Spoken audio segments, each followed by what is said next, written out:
So tonight, guys, we're going to talk about nutrition. We're talking about our Eat Right class. And so the first thing that I just want you guys to start thinking about in terms of the whole concept of eating right is your relationship with food and your thought process about eating. And so I think one of the things that we always like to go into first is if you're going to really start to eat well, you have to learn a plan to eat well. Because if you don't have a plan, what happens to your day? It just happens. Yes, and everybody's busy. We all have a billion things going on, and so things start to unfold. And if we don't have a plan, or we don't have things prepared, or if we don't have snacks with us, or whatever it may be, it can spiral out of control. And I think one of the things that I have looked at more and more, and there's more and more research coming out about this, is that I think most people, and here, let's ask you this in this way. Would you say, if you thought about your relationship with food, would you say that you, if you're in a really stressed state, do you want to eat or not want to eat? I want to eat. You don't want to eat. I want. You want to eat. Okay, yes, I get that. Anybody else? I don't. You don't want to eat. Okay, that's yes. I do. Anybody else? You want to eat. Yep. What would you say, David? Yes. You want to eat. Okay. Sure. I'm the same way. I would, if I was stressed, I would actually crave more food. I would use food as like, I'm going to comfort myself. Yes. And so what they looked at is that that's kind of like a food addiction, basically. If you're handle food normally, you're really in a stressed state, you don't want to eat. You just don't want to deal with it. You have no appetite. If you're more of like, you're using food in the wrong way, then we crave it and we want it. And I totally get that. I've been there for so many years myself. So what I'm going to talk about today is how to deal with that, because if we can change the relationship with food, we have to do that by really cutting out the triggers, and we all have different triggers for that, but it can really start to shift things in terms of how we look at food, how we fuel ourselves. But my main goal would be that you could use food as fuel, and that's all you would think of it as, is how am I going to make sure that I have plenty of energy for today, and how am I going to make sure that I make good decisions today, and how am I going to make sure, like for me, it's how am I going to make sure that I can give to the people that I'm seeing? How am I going to keep my energy level very steady throughout the day so I'm not like this? That's never a good thing. And so that's how I would like you to start to think about your day is, what are we going to do to start making sure that you have everything that you need to have the best day possible? And so we're going to start to talk about the main areas of that and what we need to be planning for. They're going to come in different areas of importance as we go through the information. But when we know that, in terms of a country, are we eating better or worse over time? Are we making better choices or worse choices over time? Yeah, it's getting really tough. It's getting really tough, and I know the stats are not good. People are having more and more issues with cancer and heart disease, and so when we look at that, it's not so much even that we don't have access to good things, it's that we're not making good choices. And so it's kind of like we can have all the knowledge in the world, but if we don't apply it, it doesn't mean anything. So now we've got to start to have a plan to actually apply this information. And so one of the things that I want you to think about is the mental part of this, and I'm not going to spend much time on it. But the mental part of this is there's a few key things that can help. One is every night, think about what you're going to eat the next day and write it out. I really, like, especially for our 8 Weeks to Wellness people, I'll have them write it out in pencil in a journal so that they know exactly what their plan is for the following day. And then when they actually follow through with that plan, they write over it in pen. And so it gives them a great, first of all, one, I planned what I was going to do, and then I followed through with what I thought I was going to do, so actually, it's actually in ink now. And so it not only does that feel really good, but it starts to build successes in someone's mind, because that's a huge part of it. It's a mind game. And so, one, we create the plan. Two, we follow through with the plan. So that's one thing that I want you to start to think about. The other things that can help, having a gratitude journal at the end of the day, having some kind of a meditation practice at the beginning of the day so that you have a time when you're really starting to handle stress well. And the better you're handling stress over time, the better decisions you're going to make. So all of these things impact each other. Even the thought of exercise. When you think of exercise, if you go out and you work out at the gym, do you then feel like going to McDonald's? I wouldn't. Mary's like, yeah, maybe that'll sound pretty good. But most of the time, if you work out, it kind of starts to build this momentum in your day. You're not craving as many bad things that we're trying to avoid. So, exercise, having some kind of a stress management practice, having a gratitude journal, planning what you're going to be eating for the next day or even the next week, planning what meals you're going to be cooking so that you can make the proper grocery list, you have the right ingredients.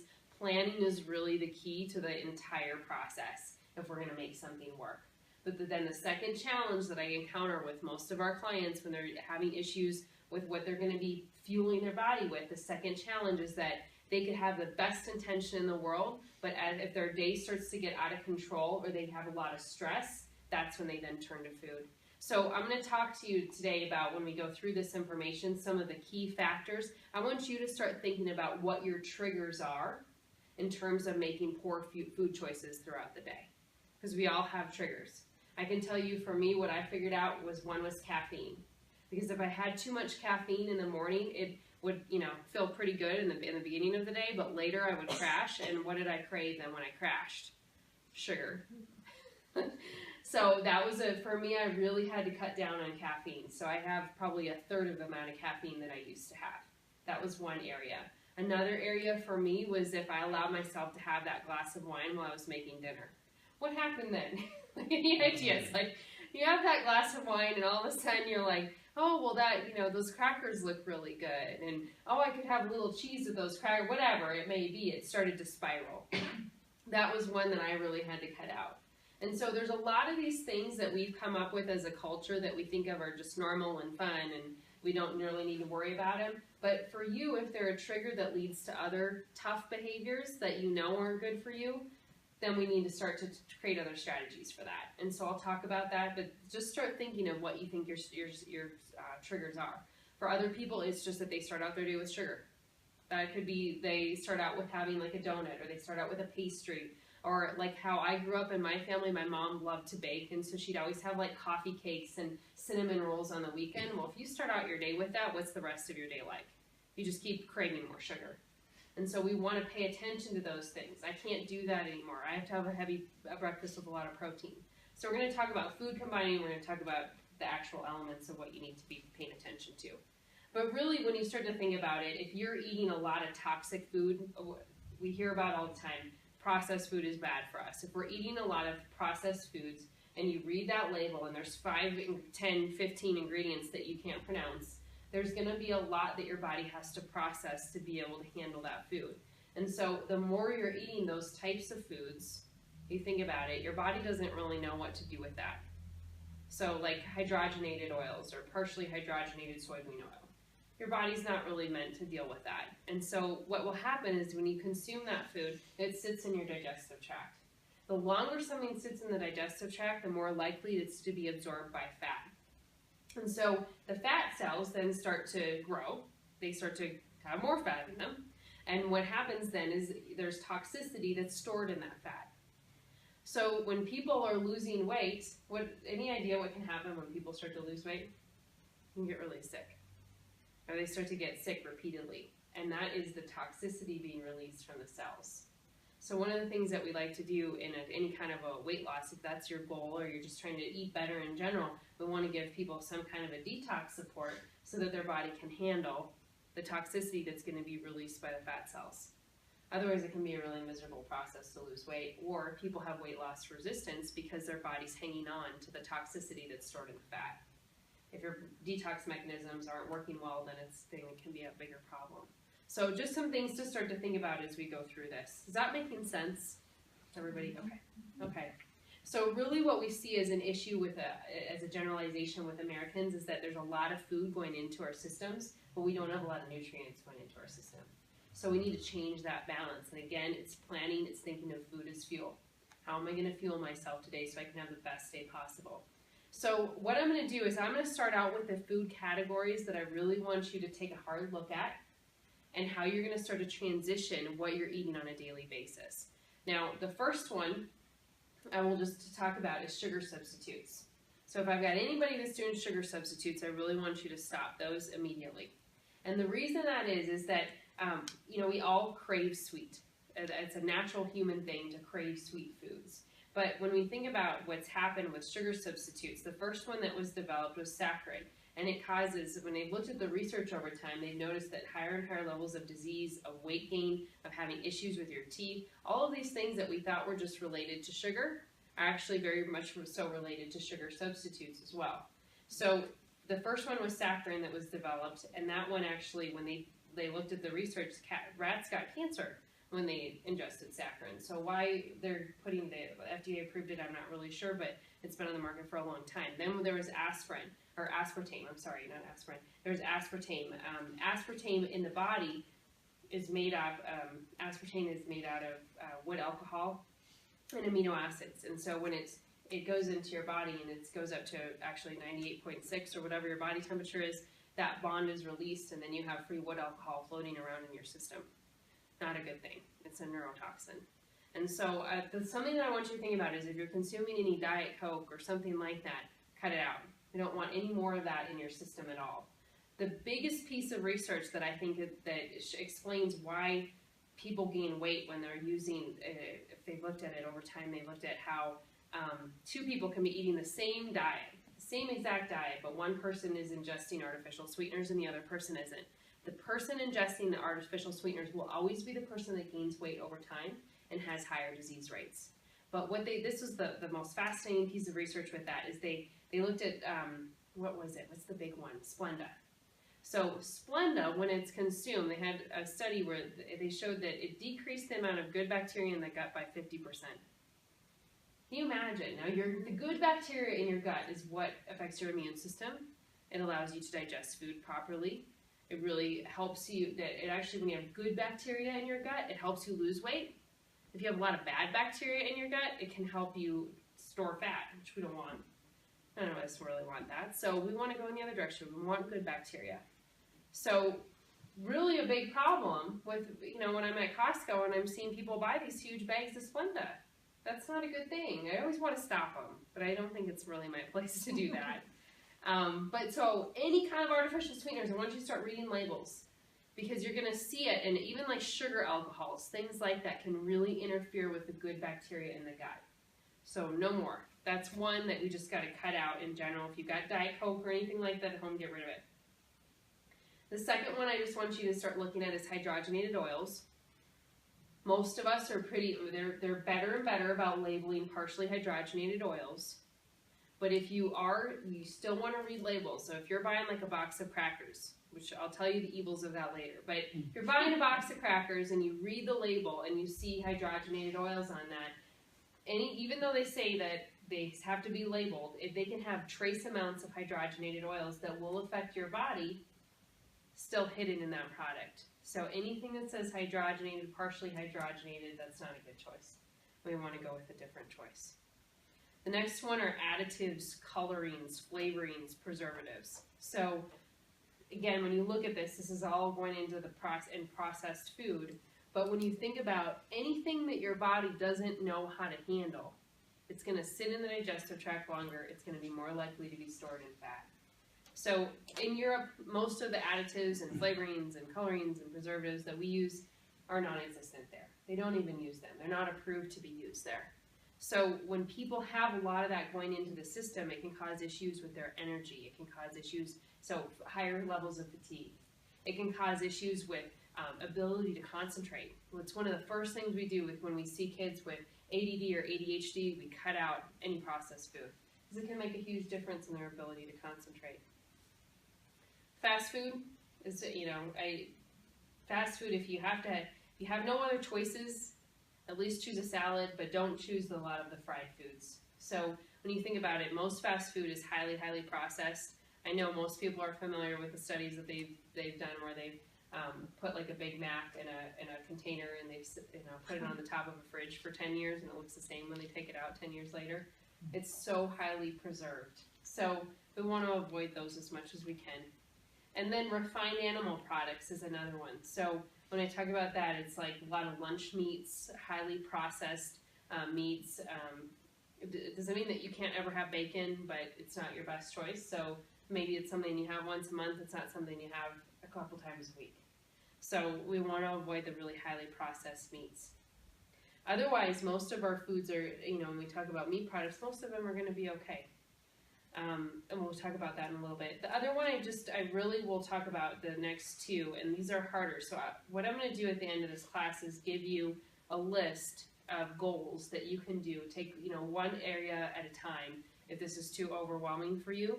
But the next one I just want to put out there is there's two that most of us feel in American culture are pretty healthy that really are not as healthy as we think they are. The first one is dairy. So when you talk about dairy, most of the milk that Americans buy is pasteurized and homogenized. When you buy that, it's actually the enzymes in it that allow you to absorb the calcium in the milk have been destroyed. So they've done studies over and over again that have shown that people that drink milk religiously don't have any, how would I say that? They don't have an increased risk or increased protection for having a fracture. So that thought process that milk is helping us build strong bones hasn't really been proven to be the greatest thing out there. I'm going to give you alternative sources of calcium that are much more effective, but it's just, again, it's something to think about in the whole process. The other reason I'm not a big fan of dairy, and we'll talk a lot about this later, but dairy is an inflammatory producing food. So when you think about so many of us who gain weight right in our middle, for gain weight right in our middle, usually there's a high inflammatory component to that. And dairy, if we cut out dairy, can really cut down on the amount of inflammation that our body's naturally producing. And some people will just automatically start dropping weight from their middle just by cutting out dairy. So we want to really avoid the most inflammatory producing foods. Number one is dairy. I shouldn't say that. Number one is sugar. Number two is dairy. Number three is grains. So the sugar and the dairy are some of my big targets in terms of let's make a difference there so that people can really start to feel better. They start to feel a lot more energy or sleep better when we cut those things out. The other thing, if you ever watch kids, we do this, one of the most common things we'll do, and we see kids with ear infections, we'll always cut dairy out of their diet because the dairy produces a lot, it causes the body to produce a lot of mucus. And so we'll see these kids that have just runny noses constantly or ear infections. We cut out the dairy, it cuts down on the mucus production, all of a sudden they're not having chronic colds and coughs and a lot of ear infection issues. Does that make sense? So dairy is one of my targets that I want you to start thinking about. And the next one when we look at that would be, we'll go over this and we'll talk about sugar in a second. I want you to just look at caffeine. Some people can handle caffeine better than others.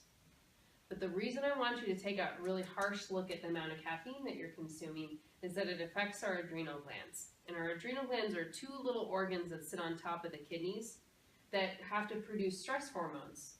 So if you are going through a really stressful situation, your body's going to mount a response for that that's going to keep you, pretty alert. And, you're not going to be real relaxed at that time. You're going to get blood pumping to the muscles. You're going to feel more energized for a short time period. But what happens is caffeine artificially induces that response. So the adrenal glands are constantly working to mount that response every time you have a cup of coffee. Well, so if you're having, a couple cups of coffee a day or 3 cups of coffee a day, your body's in this chronically stressed state, even though you might not even feel like you're really that stressed. But it's creating the physiology of stress. When we end up with really high cortisol levels, and we have to maintain those high cortisol levels in our body, it also increases blood sugar. So when we think of some of these issues so many Americans are dealing with of high blood sugar, they're on the edge of diabetes or they starting to move towards diabetes, that's one thing that we want to look at is how much caffeine that person's consuming. If we can start to cut down on the caffeine or wean them off of caffeine, we can really start to get some big differences in how much belly fat they're storing or just their overall energy levels, how they're sleeping at night, their ability to relax. So caffeine can be a really big culprit. I would love for people to really limit it to 1 cup of coffee or tea a day, and then do decaffeinated things or herbal teas throughout the day if they want to have that flavor or have a cup of tea, something like that. So, is that making sense? Okay. How about the Yeah. caffeine in teas? Because I drink a lot of tea, like green teas and Sure. things like that. Is that okay? It's but way better. And the thing about green tea is there's so many other benefits to green tea. It's so full of antioxidants that, again, I would keep it more towards the beginning of your day and then go for decaffeinated green tea towards the end of the day if you're still wanting to drink green tea. But it's just looking at that balance. It's just something to work on cutting down. And, I think so, and so many of us, I think in America too, we just have a really high stress level. And so our natural things to turn to in times of stress are caffeine, sugar, alcohol, richer foods. I mean, and they're the things that then are making us that much unhealthier. So if we can find some other, find an herbal tea that you really enjoy, or a cup of chamomile tea or whatever in the afternoon, some other things that you can start to do that have less caffeine, great.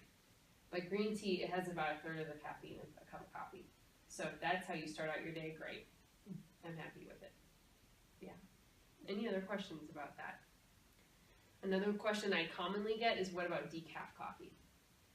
Decaf coffee, well, it has very little caffeine in it. It does have a little bit of caffeine in it, but the way it's chemically processed increases cortisol levels as well.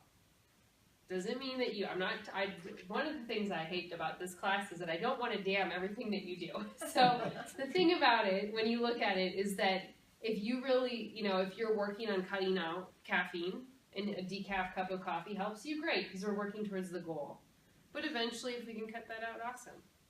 Or if it's finding that give and take and finding strategies that are going to work for you. We got to figure out what the main things are that are causing your body an issue as well. So the other major inflammatory causing agent is going to be grains. And so when we think about this, now you're going to hear a ton of mixed messages in the media right now. So paleo has become a very popular diet. Eating paleo. Have you guys heard of that? Anybody? Okay, so when we talk about paleo is typically grain-free. Grains, in the generalized population for grains, when we think about that, most people are thinking that whole grains are a good thing because they are a great source of fiber. Well, I'm going to teach you other sources of fiber that don't cause inflammation in your body. So for me, I'm kind of an all or nothing person. So years ago, I went completely grain-free. So I've had very few grains in the last several years. But when you look at that, what will happen, and this is just the research part of it, if you need the why, is that grains produce, when you consume grains, your body produces something called a leptin, and the leptin is what produces the belly fat and the inflammation. So another reason just to start to think about it. So when you look at this whole process, it doesn't mean, for some people it's just cutting down on grains. For other people it's going gluten-free.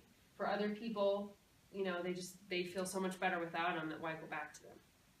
So if you've got things like, and I'll describe this a little bit more, I guess, before I go into that. So the more you cut out of food in your diet, and maybe you start to notice some differences, you start to feel a little bit better. Maybe your digestion is better, your energy is better. Any idea what will happen when you reintroduce that food?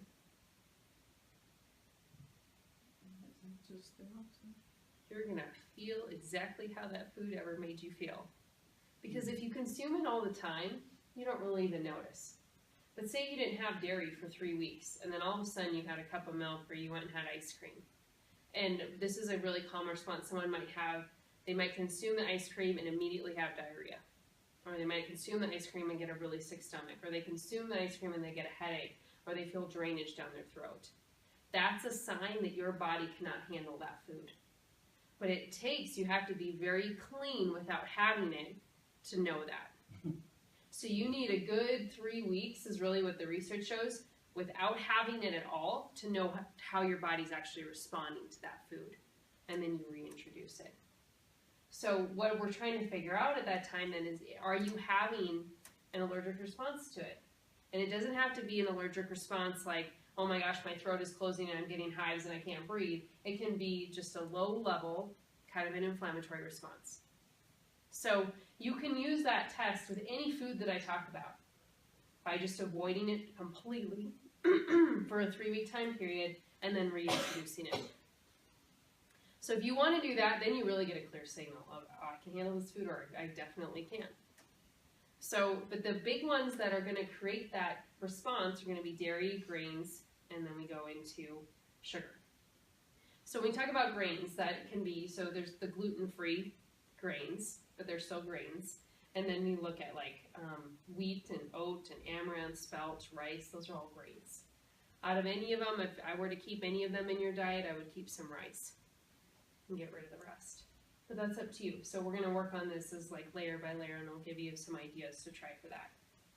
So next one though is sugar. And do I need to talk about sugar a lot? But sugar is your most addictive form of food that anyone can consume. And the reason that is that processed sugar is just like, it's kind of like cocaine. You consume it once and your body will crave it for 3 days after consuming it. So that's the hard part about it. You know, I would love for everyone in this room to try 3 or 4 days with no sugar. And I'm going to give you the replacements. We haven't even gotten to what you can eat yet, so I apologize that we're going through all this really depressing information of what you can't eat or what you need to think about. But the good part of that is if you really give up sugar, I would love for you to get to a point where blueberries taste really sweet or an apple tastes really sweet to you. So it's a process of working through that, but it's a goal.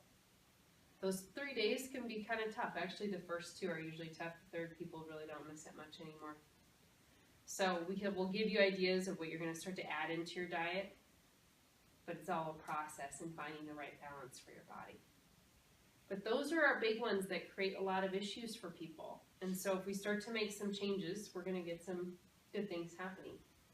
So I'm going to go into the things that I want you to be replacing with your diet. Because if we talk about just getting rid of things, it's kind of sad. But what I want you to think about instead is, what are you going to put into your diet so you're not even hungry for the other things? And the first category is carbohydrates. Now, when you guys think about carbs have gotten a really bad reputation in the last several years. It's the kind of carbs that you eat that makes the most difference. So the thing is, if you don't eat any carbs at all, you're going to be probably really hungry all the time, but you're going to feel really low in energy. So we got to get the right carbs going. So your best carbs are always going to be vegetables. Vegetables are a form of carbs. And the good thing about vegetables is that they are full of fiber. The more fiber you eat, the fuller you feel. So for years, I just used to have like eggs in the morning. I'd have like 2 eggs and probably not, maybe a little bit of like chopped onion or something in them, like a little bit of vegetables. But it wasn't enough fiber to actually help me feel full. So the protein was good. The protein will stabilize blood sugar, but without a lot of fiber, you still feel hungry. And so usually a couple hours after eating, I'd be really, really hungry. Well, what I do now, and this will sound crazy to some people, but I put usually a cup of frozen kale and I saute that. And we're going to talk about how we're going to use different fats here to make you feel really full. But I will saute that with about a tablespoon of avocado oil, and I'll saute a good 2 to 3 eggs on top of that. And I'm full for 6 hours. So not that you shouldn't eat anything for 6 hours. I'm not saying that that's okay, but I'm not hungry. And so that's the really big key with it, is one is that fiber. So the more vegetables you can consume, the better your energy is, the better your digestion is. So that's part of what I'm looking for. And it will also stabilize blood sugar. Lowers our cholesterol, does all kinds of good things. So when you think about vegetables, how many grams do you think of, and just in general we'll ask this, so how many grams of fiber do you think most Americans eat on a daily basis?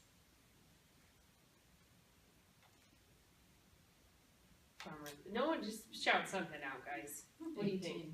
18? I wish. So the average is 3 to 4 grams of fiber a day. That is because they're consuming so much processed food. The goal is 25 to 30 grams a day. Now, this is something where you can just even take a day and just look at what you're currently doing. Because the reason I say that is fiber isn't something that you go from 2 grams to 40 grams in a day. Can you imagine what would happen? You'd have a couple really miserable days where you weren't able to leave the house. So we want to gradually increase your fiber, but we want to get a feel for what you're actually consuming. So this is something that you're going to think about in as we go towards creating some goals here, but my goal would be that people eat around 8 to 10 cups of vegetables a day. That's a lot. So I usually hit like a 6 or 7. I feel really good about it. But my goal is always 8 to 10. I figure if I'm shooting for 8 to 10, getting 6 is pretty good. But I want you to just start adding in whenever you can. So I might do a cup of kale with my breakfast. I might do a cup of spinach at lunch. I might have a salad with my lunch as well. I might have steamed broccoli, a couple cups of that in the evening. I might have carrots while I'm making dinner. So it actually gets to be pretty easy when you get into the routine. But I want you to concentrate on as many of those dark green leafy vegetables as you can. Or some cruciferous vegetables. If you've got a thyroid issue, you want to cut down on the cruciferous a little bit, but you can still have some. So you can still have some broccoli or cauliflower or something like that. But I think having a steamer can be one of your best friends. So I use at Costco, they have a great rice cooker, an automatic rice cooker. I've made rice in it about once. And it didn't turn out very good. So I didn't think that was the greatest thing, but I use it for steaming vegetables just about every day. And it's great because you can just throw it in the steamer and walk away. It beeps when it's done. Great. And they turn out so good. They're really, really moist and tender. It's not like having to boil them or microwave them or something like that. So it's a great way to get in a lot of vegetables into your diet. But we will steam carrots, we'll steam broccoli and cauliflower mixes with carrots. Those are kind of the main ones that I do. Every once in a while we'll do some peas or something like that, but we mainly do a lot of broccoli. So just some ideas to make it easier, but I want you to really think of it, if you add 6 or 7, 8 cups of vegetables, are you going to be really as hungry as you are for everything else? Probably not. It's going to keep you really full. It's going to keep your blood sugar very stabilized, and that's what I'm going for. So the more, when you think about it, so vegetables are going to be your top #1 carb that you want to be thinking about. How am I going to get this into my day every day? I got to plan it. Because if I don't plan it, I'll like put carrots in my car for munching on when I go home from work or whatever I need to do. But if I don't plan that and I don't have it, it doesn't happen. So I've got to be thinking about it at the beginning of my day or the night before to make sure it's packed and goes with me for the next day. Fruit is the category where I'm going to say, in terms of carbs, yes, it's going to be your next best carb, but it's not going to be something I want you to overdo. And out of any of the fruits that you could be eating, my favorites are going to be berries. So blueberries, raspberries, blackberries, strawberries, because they have a very low sugar content. They're pretty rich in fiber. They've got a ton of nutrients in them. So if you need something sweet, even like we'll buy a big bag of frozen blueberries from Costco, or my son will take those out of the freezer and eat those like as a snack because they're so sweet.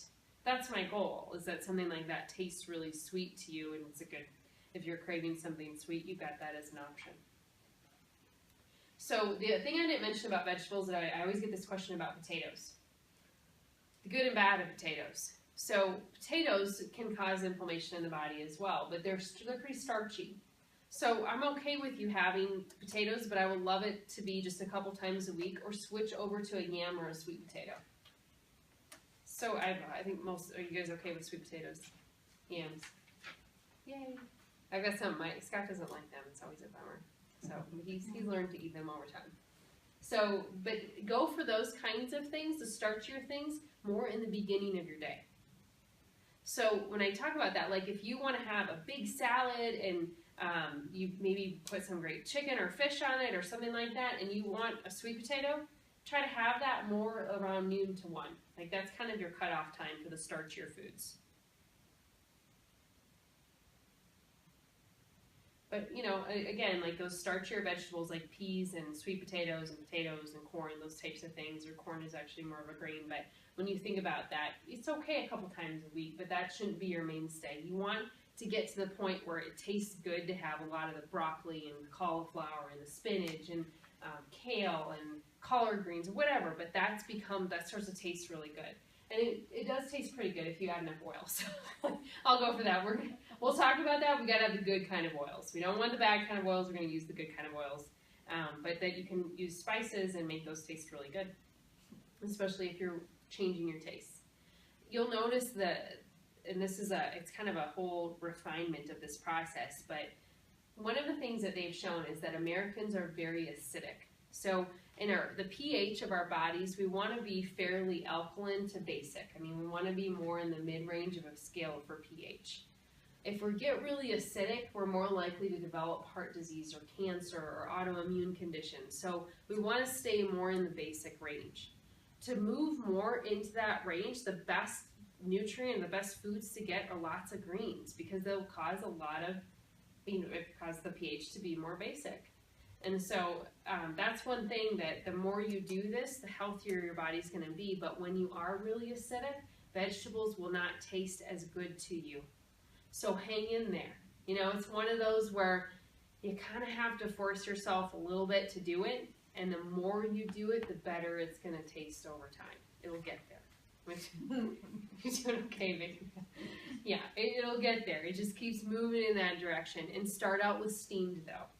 Because what they've shown is that the really raw vegetables will taste horrible to someone the more acidic they are. So if we can get just even doing a lot of steamed broccoli, for me, cover it in coconut oil, a little bit of salt. We're on the salt page there, so get this flavor in there. You'll work towards, it'll start to taste really good.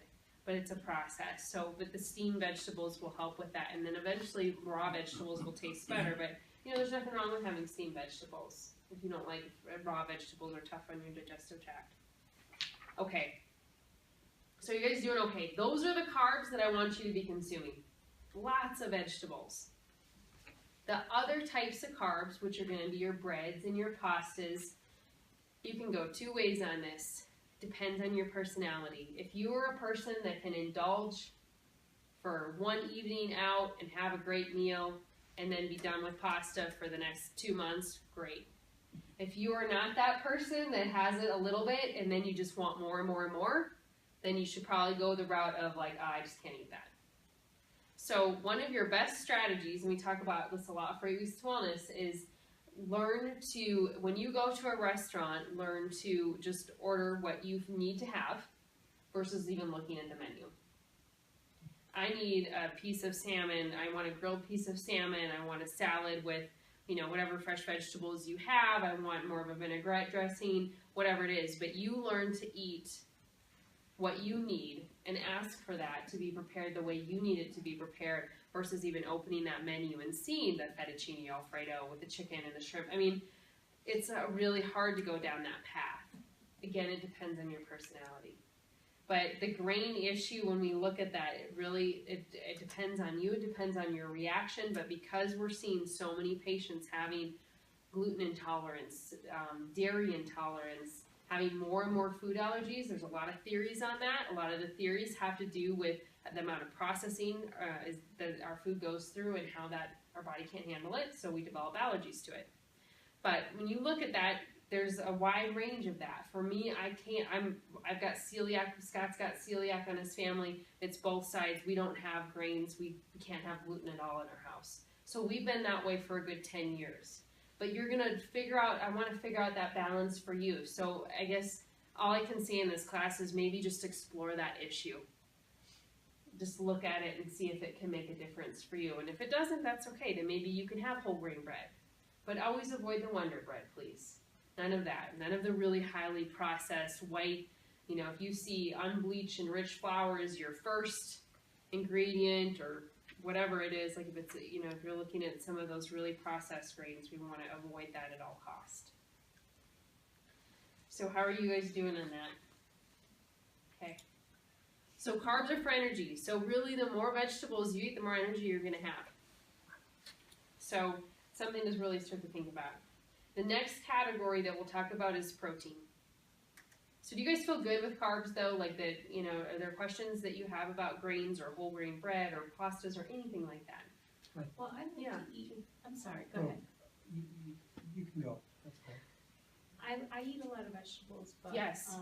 Some of the vegetables I don't like raw, so I Sure. can make you like soup and a slow cooker, and I just have that, for the whole week. Yeah. So, but Right. is that? It is okay. And they've actually shown that slow cooking food retains fairly high nutrient value. So, but this is where the switch came for me, is I would make a vegetable soup, but then I'd also steam some veggies and eat that with it. Especially in the winter when I didn't really, it's cold outside and it's just the time for our bodies to go into that mode. But consider gee, how could I add even more to this? it's a lot of vegetables, I understand, but it's going to make a difference over time. That's a fine thing to do. Good question. What about you? I was just wondering, that this is gonna be a whole lifestyle change for me, because you wouldn't believe my habits, and I live alone and I don't cook. We're going to work towards this. Thank It's going to be good. When you say avoid Wonder Bread, well then what Yeah. bread would you recommend? So if That's we're what I gonna get. so if we're gonna do a bread, then we want to go into more of your whole grain breads. Okay. And so when you look at the ingredients, and we'll teach you to, we'll really work on this for reading labels. But when you read the label, you're gonna want to see whole grain flour. I typed in like whole grain wheat flour as the first ingredient. We don't want to see, on gosh, what's it called now? What is it? Is it just called bleached or enriched flour or something Enriched like that? flour, yeah. You don't want to see that. That means it's been highly processed to even get into that bread. So we want to go with our whole grain resources. And I will try to come up with some brand names for you to look for, because that'll make it easier. Well, King Supers, if you shop at King Supers, Yeah. they have the oat bran and whole wheat Okay. and things like that, and it says whole.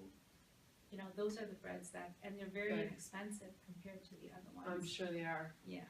So they have yeah. a whole section that I've been buying too, is Simply Organic, Yes. the Simply Organic Mm-hmm. stuff, and so they have a whole section that's really good food that will not break your pocket. Yeah, I've noticed that. Like more of because the I stores use are that, coming out with that. broths and things like that. I use that for my soup instead of making homemade broth. Okay. I use the Simply Organic. And Right. It works out great. Very few ingredients. Right. What you'll get used to looking at is the fewer the ingredients on that label, the better. And Mm-hmm. even, like with your, like if it says, so this is a whole nother topic, but if it says organic, you can pretty much be assured that you're getting a better quality resource. If it says natural, it doesn't mean anything. There are absolutely no regulations on natural. So even if it says, like some of the breads will say whole grain, split wheat bread or whatever, I don't know. I haven't looked at the stuff in so long, but when they have something like that, still read the label. Because it doesn't mean that it could still have enriched flour as its first ingredient. Okay. So we want, that's like that Simply Organic brand, some things like that have really helped a lot of people. Okay. I'll pay attention. I've got to go there later this week, so I will look to see what do we have that can actually work for this. The marketing's worked for me. I- I get it. I get it. Oh, I know. It's a hard world to live in many of those respects, because you got to be able to trust what we're eating, and sometimes we just can't. So Change of habits, yes, because for years I was catched up. I was one of those that I'll go all day. I used to smoke, what have you, and suppress the appetite. my mind would say, well, I'm not going to waste time eating. I'll be more productive. Okay. And to this day, my main meal is after this. Yeah. And I drive through 2 Big Macs. Yeah. And It's easy it's to a whole do. change. It's just, so I'll get there. I like it that you even bring up that point, because in our culture, it's a lot easier to do that than to make a healthy meal. It's something of how much easier that is. You don't have to think about it. You just go right into it. Grab your food and go.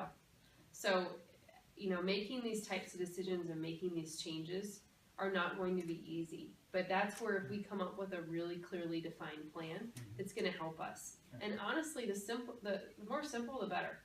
If you can do you have a Costco membership? Okay, so even with that though, you can go to King Supers and walk through the vegetable aisle and pick up snap peas and mini peppers and all of these things that they're going to start to, jump out at you that you probably have never paid attention to. Yeah. But When even you- go ahead. When you said a steamer, Yeah. is an auto rice cooker the same as a steamer? Yes. Okay. It's an odd, so ours just has, this is how sad I am with technology. It has buttons on the front. You just press the steam button and you keep pressing it until, it came with a little book that said, if you're going to do broccoli, frozen broccoli, this is how many minutes it takes. And if you're going to do carrots, this is how many minutes it takes. And I usually go a little bit beyond that because I like mine to be tender and not undercooked. But it's so easy. And if we can come up with some things like that, it just makes it easier to eat vegetables. Yeah. But, we can work on that. And another thing to do is just to even go through the vegetable aisle and just get reacquainted with what they have. And, buying like a bag of snap peas can be a great snack to have at your desk that, gosh, you're just getting fiber and nutrients in your system, and you're working and you're not even thinking about it. So some strategies like that, but we will work to that.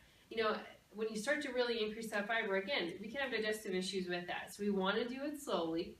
You can just add one thing a day, and just keep working towards it. I don't even know what snap peas are. That's okay. Well, I'll bring in some visuals here. We're going to work on it. We're going to work on this. So really good though, guys. So protein, when you guys think about protein, now protein is the category that has gotten a lot of attention in the last couple of years. The great thing about protein is that it doesn't affect your blood sugar. So protein is really what can help people feel fuller for a longer time period. So I really like people to start out their day with a really good source of protein instead of, a bowl of cereal. What does a bowl of cereal do to your system? Anybody know? It brings up your blood sugar. Immediately. And what do you feel like in half an hour? Hungry. Mm-hmm. Most people do. I mean, they feel really hungry. Their blood sugar increases, it crashes, and then they're starving again. And so we want to think about how we're going to change that habit. We want to think about things like eggs for breakfast, or think out of the box. When I remember when I first met Scott in chiropractic school, for breakfast he would always have like a sandwich, like a turkey sandwich. I thought it was the weirdest thing in the world. But now I kind of realized that, because it would help him feel fuller for a longer time period to have that really great source of protein. If you are going to do grains, then I would suggest if you have like a bowl of oatmeal, so you've got a whole grain there, but then add things like a scoopful of peanut butter or almond butter to it, so that you've got some kind of protein source in that. And we're going to talk about fat here in a minute, because that's a protein and a fat. But we want to think about some things like that so that you have a better source of nutrients to keep you fuller for a longer time period.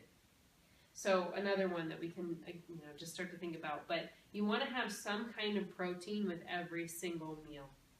I would love protein to be a part of your snacks that you have in between meals. So these foods gap, a protein and a fat, but like a handful of almonds is a great snack. Stabilizes blood sugar. That's an easy one for you to do. Just add, grab a bag of roast, I would even prefer raw almonds, but roasted or raw almonds, but have something that you can use to, again, have some kind of a snack in the middle of the day. And then, so we could go into that for a long time, but protein is going to be really key. So if you eat animal protein, if you eat meat, so then you can do turkey and chicken and fish are probably my favorite. Red meat is something that you could have, once a week or once every other week.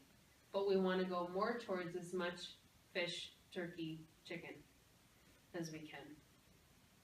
The key with fish that I will just go over here is that I want you to buy as much wild-caught fish as you possibly can. And the reason that is you guys have probably heard little bits and pieces of this in the news, but how much in terms of toxicity in our oceans and what's happening. I mean, there's so much pollution. It's just Chelsea, I think. So when you think about the toxicity, fish absorb all that toxicity and store it in their fat. So part of the reason I love fat and the fish or the fat in fish is that it's so full of nutrients and omega-3s, which we'll talk about in a second, but you're also getting a high level of toxicity if you're not buying wild-caught fish. Farm-raised fish have multiple times the toxicity that wild-caught fish do. So watch this on labels like crazy, though, because it is amazing to me how many things say wild Alaskan salmon, but it's not wild-caught. So we're wild Pacific or whatever. I mean, there's so many different ways that they say it. Or if it says Atlantic salmon, that's all farm-raised. You want it to say wild-caught.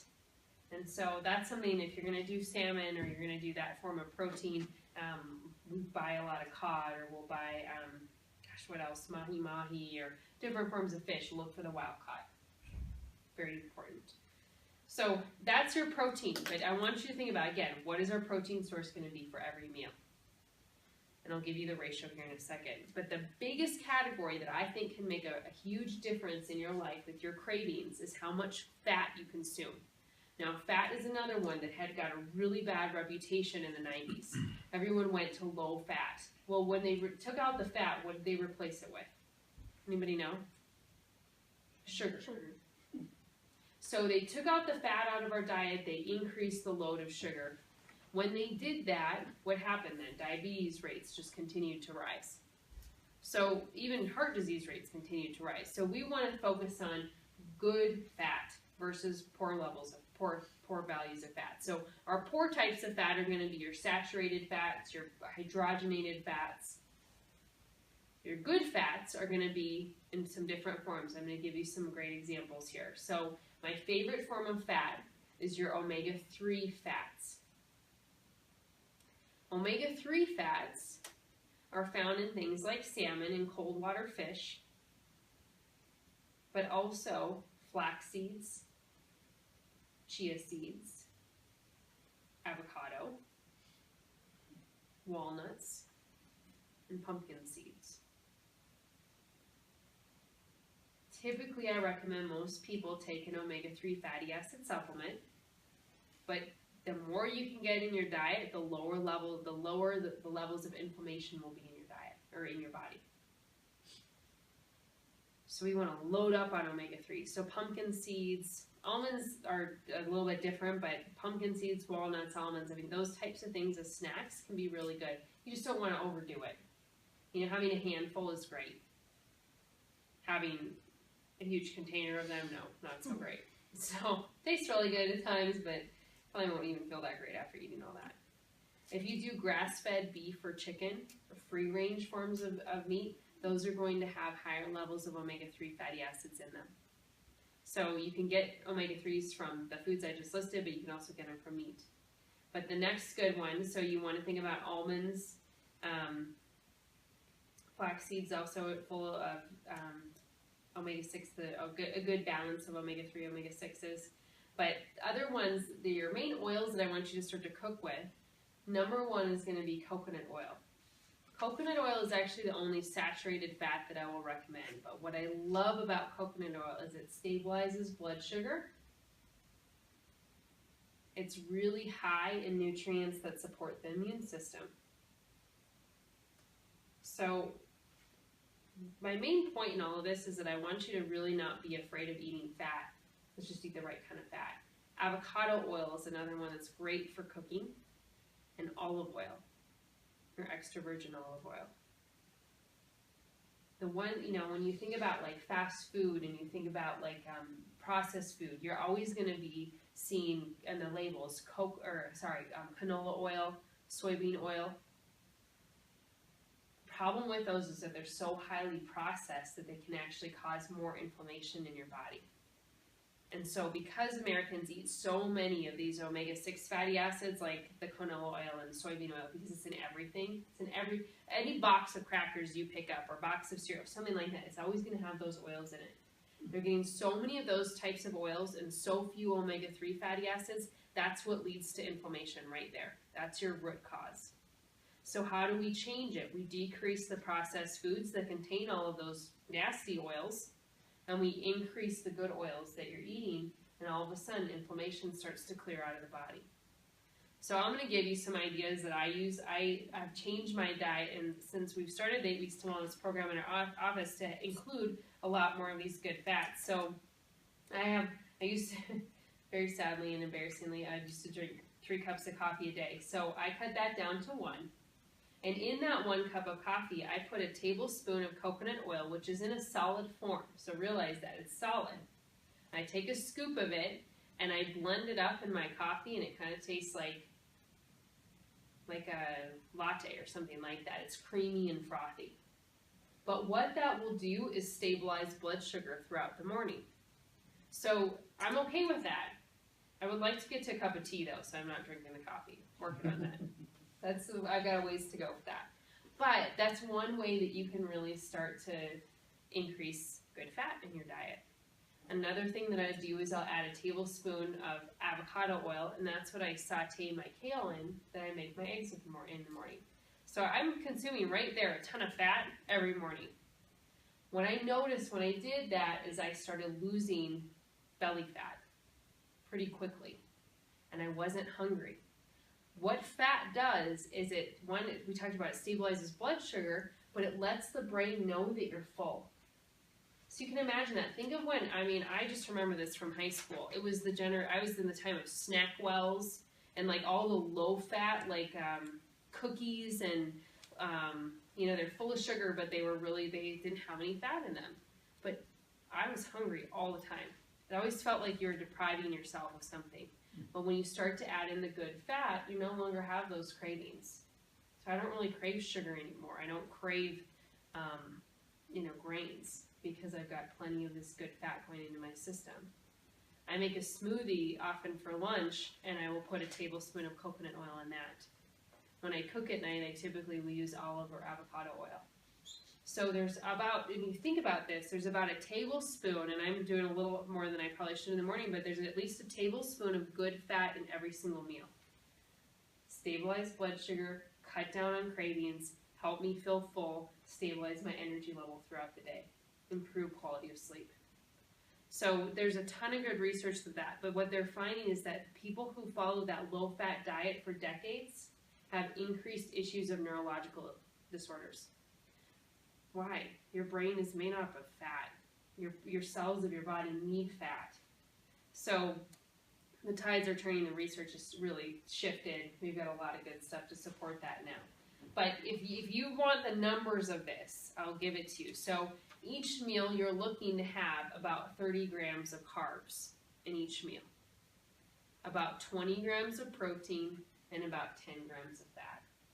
That's the ratio that will keep your blood sugar very stabilized throughout the day, help you feel more full. Sorry, so 30 grams of Yep. carbs, 20 of protein. Yep. And 10 of fat. Yes. And so if you're just say you're at the Whole Foods salad bar, good place to go if you don't like to cook. So we're going to change that. So I've got plenty of that. Okay, so when you think about this, so your hand is about your size of your carbs. Now you can go a little crazy on that though if your carbs are all vegetables. Go for that. You don't need to stick with a hand, but say that you are making a sandwich and you're using a piece of whole grain bread about the size of your hand. The size of your palm is your size for the protein intake. Your size for the thumb, your thumb is your fat content, which is about a tablespoon. But again, you just keep working with this. This is something where, again, you start planning. You want to think about what you're consuming